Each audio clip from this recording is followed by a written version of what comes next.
এই যে প্রজেক্টর দেখছেন, এলইডি প্রজেক্টর যে লাইটটা আলো, আরে ভাই সেই আলো লাগে একবারে, মানে রাস্তায় হাইওয়েতে চালালে যেখানে চালান না কেন এত সুন্দর আলো ব্যাকআপ দেয় সেটা। This is rider Habib and my YouTube channel, my Facebook page. আজকের একটা বিষয় শেয়ার করব, যেটা হচ্ছে যে N160 মানে পালসার N160 যে রিভিউটা বলতে খারাপ ভালো দুইটাই এই বাইকের মধ্যে আছে। বাংলাদেশে যেই বাইকগুলো আছে না কেন সব বাইকগুলোই হচ্ছে কিছু খারাপ ভালো দুইটাই বাংলাদেশের এই বাইকগুলোতে আছে। এই বাইকগুলোতে ভালো খারাপ দুইটা থাকার মানেটা হচ্ছে যে আসলে বাইক কোম্পানি যেগুলো আছে 100% বা 95% মানে বাইকের মধ্যে সব কিছু দিয়ে দেয় এমনটা না, তাদের মধ্যে বাইকের মধ্যে কম বেশি আছে। আমার বাইকের প্রায় আমি যদি আপনাদেরকে একটু দেখাই কত কিলোমিটার চলছে, প্রায় 6750 কিলোমিটার রানিং করছি। প্রথমত অবস্থায় বাইকের কি ফিউচার তারা দিয়েছে, আসলে বাইকের ফিউচার বলতে কি, প্রথম বলতেছে যে এর মিটারটা, প্রথম অবস্থায় এর মিটারের ফাংশনটা আমি যদি আপনাদেরকে ক্লিয়ারভাবে একটু দেখাই, যেহেতু ছোটো এখানে এটা একটু বড় দিলে খুব ভালো হতো। মিটারের প্রথম অবস্থায় দিয়েছে তারা অডিও, এটা দেখাবে মিটারের যে ফাংশনটা, প্রথমে এটা অডিও দেখাবে, তারপর সেকেন্ড টাইম হচ্ছে যে ট্রিপ 1। আসলে ট্রিপ 1 বলতে আমরা কী বুঝি, ট্রিপ 1 বলতে আমরা বুঝি যে হচ্ছে যে এখানে জিরো করে দিলে কত কিলোমিটার আমি রাইড করলাম এবং আমার যে ইঞ্জিন অয়েল আছে কত কিলোমিটার ব্যবহার করলাম, এটা দুইটাতে আপনারা ক্যালকুলেশন করতে রাখতে পারবেন। এখন সেকেন্ড টাইম আসি, সেকেন্ড টাইম হচ্ছে আমার ইঞ্জিন অয়েলটা আমি এখানে সেট করছি যে আমার ইঞ্জিন অয়েলটা হচ্ছে যে কত কিলোমিটার পর আমি চেঞ্জ করব। এখানে অনেকে আছে যে এখানে মানে বিষয়টা বোঝার যে সংখ্যাগুলো আছে এগুলো উঠবে না, মানে ওটা একবারেই লক হয়ে থাকবে। বুঝতে হবে যে আসলে তাহলে আমার ইঞ্জিন অয়েল চেঞ্জ করতে হবে, অথবা এখানে যদি পরে আপনারা জিরো করে দেন সেক্ষেত্রে এখানে পরে বাড়বে। এবং থার্ড টাইম হচ্ছে যে এইখানে লেখছে যে এখানে দেওয়া আছে যে ডিটিই কিলোমিটার, মানে ডিতে বলতে কি ডেট এবং টি টাইম, মানে আপনার কিলোমিটার, মানে হচ্ছে আপনার যে এখানে দেওয়া আছে যে কত কিলোমিটার আপনি মানে এই যে ফুয়েলটা আছে মানে ইঞ্জিনের যে ফুয়েলটা আছে এটা দিয়ে কত কিলোমিটার আপনি রাইড করতে পারবেন, একটা অ্যাভারেজ কত কিলোমিটার তাদের একটা সেন্সর টেকনোলজি দেওয়া আছে এই ফুয়েল পাম্পে, সেটাকে এখানে সাপ্লাই দেয়, মানে শো করে যে আপনি কত কিলোমিটার রাইড করতে পারবেন। কারণ এটা আমি আমার যে বাইকে ফুয়েল আছে এই ফুয়েলটা দিয়ে আমি 150 কিলোমিটার রাইড করতে পারবো। যে আমি মাইলেজ কত পাইছি এটা কিভাবে দেখবো, মানে আমি এখানে 581 কিলোমিটার রাইড করছি মানে ট্রিপ 1-এ, মানে ফুল ট্যাঙ্ক করে আমি 581 কিলোমিটার রাইড করার পর আমি এখন কত করে মাইলেজ পাইছি এখন যদি আপনাকে দেখাই, আমি 47 করে মাইলেজ পাচ্ছি, মানে এইটা হচ্ছে আপনার ট্রিপ 1-এ। আচ্ছা ট্রিপ 2-তে হচ্ছে প্রায় 800 হচ্ছে যে 62 কিলোমিটার রাইড করছি, এটাতে কত মাইলেজ পেয়েছি, এটা হচ্ছে 48, মানে অ্যাভারেজ হচ্ছে এখানে যে আমি জিরো করে দিয়েছি এটা হচ্ছে তাদের টেকনোলজি, এটা সেন্সর সিস্টেম আছে, এখানে 19-20 থাকতে পারে, 2-1 কিলো 3 কিলোর মধ্যে থাকতে পারে অ্যাভারেজ আর কি, যেহেতু আমি এটা সিটিতে রাইড করছি এটা মাইলেজ আপনার বললাম। হচ্ছে আপনার সাইড স্টান, এটা সাইড স্টান আবার ফেলে দিছি, এখন হচ্ছে ফেরত এই সাইড স্টান দেখানো হয়েছে। এখানে আছে যে ইঞ্জিন সুইচ, এটা দেখতে পাচ্ছেন মিটারের সঙ্গে কানেকশন দেওয়া আছে ইঞ্জিন সুইচ। এখানে হচ্ছে আপনার লাইট আবার দেওয়া আছে যে আপনার হ্যালোজেন যে আপনার লাইট আছে এখানে জ্বলবে, এটা হচ্ছে সেলফ, এবং এটা হচ্ছে যে পাঁচ সুইচ দেখতে পাচ্ছেন, এটা হচ্ছে হাই লো বিন, এবং এটা ইন্ডিকেটর, আর এটা হচ্ছে যে হরেন। ব্যাটারি চার্জ আছে কি নাই, মানে এখানে ব্যাটারি ইন্ডিকেটর শো করবে, এফআই টেকনোলজি এখানে শো করবে, এটা হচ্ছে এফআই টেকনোলজি। এবং সেকেন্ড টাইম হচ্ছে তারপর নিচে যেটা আছে এটা হচ্ছে যে আমার ইঞ্জিন অয়েল শো করবে যে আমার ইঞ্জিন অয়েল ঠিকভাবে আবার করতেছি না কিনা এবং ইঞ্জিন অয়েল ঠিক আছে কিনা ইঞ্জিনের মধ্যে। এখন এটা ফুললি এটা হচ্ছে যে অ্যানালগ মিটার, ডিজিটাল অ্যানালগ দুইটাই দেওয়া হয়েছে। এখন আসি আর চাবিটা, আচ্ছা চাবিটা দেখতে পাচ্ছেন এই হচ্ছে চাবি। এখন আসি বাইকের আমি সবচেয়ে খারাপ লাগে আমার এই লুকিং গ্লাসটা, আমি এটা এনএসএল লুকিং গ্লাসটা ইনস্টল করছি, এই লুকিং গ্লাসটা আগে যেটা ছিল এটা খুব খারাপ। এই বাইকটা যদি কেনেন সেক্ষেত্রে লুকিং গ্লাসটা চেঞ্জ করতে পারবেন। বিশাল একটা ডিস্ক দেওয়া হয়েছে ভাই, আমি কি বলবো জানেন, N160-তে এত বড় একটা ডিস্ক দিয়েছে যারা বাংলাদেশে বাজাজ কোম্পানি লঞ্চ করছে, যে এত ব্রেকিং ভালো, অনেক ভালো। 180 টায়ার দেওয়া হয়েছে।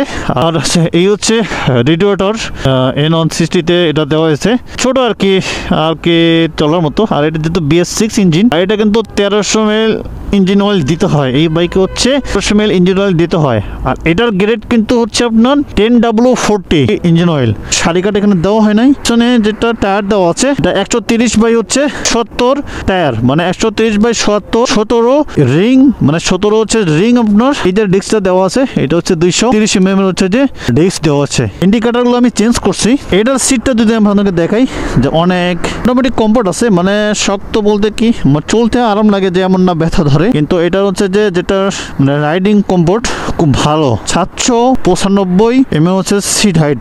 এটার হচ্ছে সিট হাইটটা বলি যদি, আলোটা কিন্তু অসম আলো। সামনে দুইটা যে পার্কিং আছে এটা কিন্তু অনেক সুন্দর লাগে আমাকে আলোটা, মানে রাত্রে যদি চালা যায় গ্রাম অঞ্চলে এই আলোটাই যথেষ্ট। এই যে প্রজেক্টর দেখছেন, এলইডি প্রজেক্টর যে লাইটটা আলো, আরে ভাই সেই আলো লাগে একবারে, মানে রাস্তায় হাইওয়েতে চালালে যেখানে চালান না কেন এত সুন্দর আলো ব্যাকআপ দেয় সেটা বলার বাহিরে। খুব সুন্দর আলো ব্যাকআপ দেয়, মানে যা বলার বাহিরে। তো ব্যাকআপটা অনেক সুন্দর দিয়ে দেয়। কিন্তু আমি অনেক কিছু চেঞ্জ করছি, যেমন হচ্ছে যে ইন্ডিকেটর চেঞ্জ করছি, তারপর হচ্ছে যে ট্যাঙ্ক ব্যাটটা আমি ইনস্টল করছি, ইন্ডিকেটর 4টে ইনস্টল করছি। এবং এইখানে যে একটা হ্যালোজেন লাইট ছিল আমি এখানে এলইডি লাইট একটা লাগাইছি, মানে নাম্বার প্লেট দেখার জন্য। গ্লাসটা বলছিলাম যে এই গ্লাসটা আমি লুকিং গ্লাসটা চেঞ্জ করছি। আর তেমন কিছু না, টায়ারে একটু কালার করছি, হোয়াইট দেওয়া আছে টায়ারে যে লেখাটা আছে এটা। একে আমি মানে টোটাল কি আছে আমি এটা আপনাদেরকে বললাম। সবচেয়ে তারা এই বাইকের মধ্যে কিছু খারাপ করছে বলতে, পেছনে মানে 140 সেকশনের টায়ার দিতে পারতো, খুব আরো ভালো হতো। এবং সামনে যেটা দিছে এটা কোনো প্রবলেম নাই, এটা ঠিক আছে। তারা হচ্ছে এটা দিতে পারতো কিন্তু তারা এটা দেয়নি।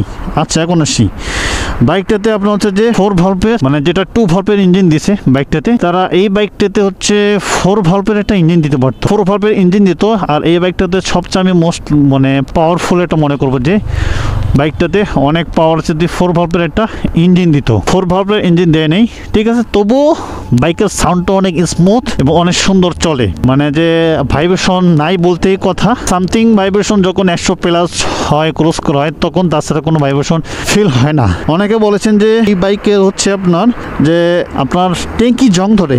আসলে ট্যাঙ্কি জং ধরার হচ্ছে যে এনওসিসিতে ট্যাঙ্কি জং ধরা অনেকে আমি পরে দেখতেছি যে 10 দিন 12 দিন হচ্ছে হয়ে গেছে ট্যাঙ্কি জং ধরতেছে। আসলে আমার ট্যাঙ্কিতে এখন দেখতে পাচ্ছেন যে জং ধরা আছে কি নাই, দেখতে পাচ্ছেন। আমি কিন্তু ফুললি এই জায়গাটা আমি ক্লিন করি, মানে এভরি ডে যখন আমি বাইকটা ওয়াশ করি। এই কারণে হচ্ছে জংটা ধরে আমি এটা বলতেছি। এই জায়গাটা অবশ্যই ক্লিন করতে হবে প্রপারলি। আপনার বাইকের তেল যতটুকু থাক সমস্যা নাই, কিন্তু এই জায়গাটা ক্লিন করতে হবে। আরেকটা হচ্ছে আপনার বাইকের হচ্ছে যে ভালো পাম্প থেকে ফুয়েল নিতে হবে। কি কারণে জংটা ধরে আমি আপনাদেরকে এবারে ভেঙে দিব বিষয়টা। আচ্ছা এখন আসি যে বিষয়টা কথা বলতে চাইলাম, এই ফুয়েল ট্যাঙ্কে কি কারণে জং ধরে। এটা আমি নিজে হচ্ছে রিসার্চ করে পেয়েছি এবং আসলে খুবই দুঃখজনক বিষয় যে জংটা ধরে আমাদের এই ফুয়েল ট্যাঙ্কে। আমি এখনো জং পাইনি, যেহেতু 6000+ কিলোমিটার। আমার এইখানে মূল কারণটা হচ্ছে যে আমারটা ফার্স্টে কিছুটা আসার আমি কালচিয়া মানে হচ্ছে লাল আসার রং পেয়েছিলাম যে আসতেছে। তখন আমি রিসার্চ করলাম যে আসলে কি কারণে হচ্ছে। এই পাম্প থেকে ফুয়েল নিতাম, এটা চেঞ্জ করলাম, দেন অন্য পাম্প থেকে ফুয়েল নেওয়া শুরু করলাম। এটা যখন ওয়াশ করি, ওয়াশ করার পর হচ্ছে আপনার এই যে মুখটা আছে, যে মুখটার আমাদের এই যে ট্যাঙ্কির মুখটা আছে, এখান থেকে হচ্ছে আপনার পানি ঢোকে। মূল কারণ হচ্ছে যে এখান থেকে যখন পানিটা ভিতরে চলে যায়, ভেতরে একটা রাবার আছে, এই রাবারটাতে হচ্ছে পানিটা জমা হয়ে থাকে। যখনই পানিটা জমা হয়ে থাকে তখনই হচ্ছে যে জংটা ধরার আস্তে আস্তে শুরু হয়। কিন্তু আসলে আমরা কেউ জানি না, এটা জানার খুবই জরুরি। কারণে জংটা ধরতেছে আদৌ কিন্তু আমরা এটা জানি না যে জংটা ধরতেছে কি কারণে এবং আমরা কি সমস্যার মধ্যে ভুগতেছি। এই কারণে জংটা ধরতেছে। আরেক নম্বর এটা হচ্ছে প্রথমত অবস্থায় আমি বলবো যে 1 নম্বর। 2 নম্বর হচ্ছে যে বাংলাদেশে যে ফুয়েল আছে, অনেক ফুয়েল পাম্পে হচ্ছে যে তারা পানি মিশ্রিত করে, মানে পানি মিশ্রিত করে এবং ডিজেল মিশ্রিত করে। এই যে পানি এবং ডিজেল যে তারা দিচ্ছে, এই পানি এবং ডিজেল দেওয়ার কারণে হচ্ছে কি হচ্ছে আপনার বাইকের পারফরমেন্স কমে যাচ্ছে, জং ধরতেছে ট্যাঙ্কির মধ্যে, ফুয়েল ট্যাঙ্কির মধ্যে জং ধরতেছে। আসলে এটা কিন্তু খুবই খারাপ। আমি ভোক্তা অধিকারে বলবো যে এই বিষয়গুলো দেখার জন্য। হ্যাঁ, এখন আসি এছাড়া হচ্ছে আপনারা বাইকটাতে মাইলেজ এবং পাওয়ার এবং সব দিক দিয়ে ঠিক আছে, আপনারা এই বাইকটা কিনতে পারেন। আমি বলবো যে বাইকটা কিনলে আপনাদের কোনো হতাশ হবেন না, যেহেতু আমি কিনছি, আমি ব্যবহার করতেছি, কোনো সমস্যা এখন পর্যন্ত পাইনি। অনেকজনে বলতেছে আপনার ব্যাটারির সমস্যা, আবার হচ্ছে যে কি মোটরের সমস্যা, মানে অনেকজনে বলতেছে সেলফ মোটরের সমস্যা, ব্যাটারির সমস্যা। আচ্ছা ভাই, এগুলোর সমস্যা মূলত কারণ হয় সেলফ মোটরের মূলত কারণটা হচ্ছে যে আমরা অনেকজনে এফআই বাইক চালাই নেই, যেহেতু নতুন বাইক আসছে এই জন্য এফআই বাইকের চালানোর মধ্যে কিছু নিয়ম আছে, ফ্যাসিলিটি আছে, এগুলো জানার খুবই জরুরি। আমরা অনেক সময় আছে এই চাবিটা দেওয়ার পর হুট করে সেলফটা দিয়ে দেই, কারণটা এই চাবিটা দেওয়ার পর আমাদের এফআই টেকনোলজিটা চালু হয়। দেখতে পাচ্ছেন যে এই যে অটো রিক্সাগুলো হুটহাট করে ঢুকায়, এই দিকেও যাচ্ছে, মানে এদের কোনো জ্ঞান বুদ্ধি হবে না, মানে কোনো জ্ঞান বুদ্ধি হবে না, এদের রং সাইড দিয়ে আসতে, এ তো আমরা মাইরে দিব, মানে এদেরকে একজনের বুঝাইতে আরেকজন মাইরে দেয়, এই হলো অবস্থা। আমরা চাবিটা দেওয়ার পর সঙ্গে সঙ্গে সেলফ দিয়ে দেই না, এটা কখনো করবেন না। আপনাদের যদি ব্যাটারি এবং যদি মোটর ভালোভাবে সার্ভিস পেতে চান এই কাজটা করবেন না। কাজটা করার সঙ্গে সঙ্গে হচ্ছে আপনার ব্যাটারির উপর একটা বড় চাপ পড়ে, যেটা দিচ্ছেন ব্যাটারি আপনার যে সাপ্লাইটা দিতে পারতেছে না, এই জন্য মোটরটা নষ্ট হয়ে যাচ্ছে, সেলফ মোটরটা খুব তাড়াতাড়ি দ্রুত নষ্ট হয়ে যাচ্ছে। এই বিষয়টা অবশ্যই আপনারা কোনো সময় করবেন না। এটা যদি আপনারা তাড়াহুড়া করেন, এই বাইক যে আমি সেলফ দিলাম, যে আপনার যেগুলো কার্বোরেটর ভার্সন সেলফ দিলে স্টার্ট না, এটা আপনার সেলফ দেওয়ার পর ওয়েট করতে হবে 5 থেকে 6 সেকেন্ড ওয়েট করার পর আপনারা সেলফ দিবেন চাবি দেওয়ার পর। এখন আসি বাইকটা আপনার সার্ভিস কেমন পাবেন। ঠিক টাইম মতো air filter, oil filter change করবেন, ভালো ফুয়েল নেবেন, অবশ্যই বাইকটাতে ভালো সার্ভিস এবং মাইলেজ ভালো পাবেন। এই বাইকের প্রাইসটি হচ্ছে 2,79,500 টাকা প্রাইস, একবারে 80,000 টাকা, 2,80,000 টাকা প্রাইস। হুট করে একবারে 10,000 টাকা, বাইকের 12,000 টাকা বেড়ে গেছে। যাকে জানি না বাজাজ কি মন্তব্য করে এই বাইকের প্রাইস বাড়াইছে, প্রায় সব বাইকের প্রাইসে বাড়াইছে, মোটামুটি বাইকের প্রাইসগুলো বাড়িয়ে দিছে। এখন সেটা তাদের বিষয় যে কী কারণে এটা বাড়লো। আসলে বাইকটা যদি বেশি দাম বাড়ে সেক্ষেত্রে মনে হয় না বাইকটা বেশি চলবে মার্কেটে। যাদের এই বাইকটা ভালো লাগে অবশ্যই কিনতে পারেন। আমি মনে করি যেহেতু এই বাইকের ব্রেকিং কন্ট্রোলিং অনেক বেশ ভালো, আপনারা এটা কিনতে পারেন। আমি সাজেস্ট দেবো যে আসলে যেটা কিনতে আমি ভালো লাগে না অবশ্যই এটা কেন বলবো, যেটা ভালো লাগে অবশ্যই আমি এটা বলবো প্রাইজের। আর এটা হ্যান্ডেল বার হচ্ছে পজিশনটা ভালোই করতেছে, আপনি এটা আপ ডাউন করতে পারবেন, কোনো ইস্যু নাই, কোনো সমস্যা হবে না আপ ডাউন করতে। তো যাই গাইস, সবাই ভালো থাকবেন, সুস্থ থাকবেন, আল্লাহ হাফেজ, থ্যাংকস ফর ওয়াচিং।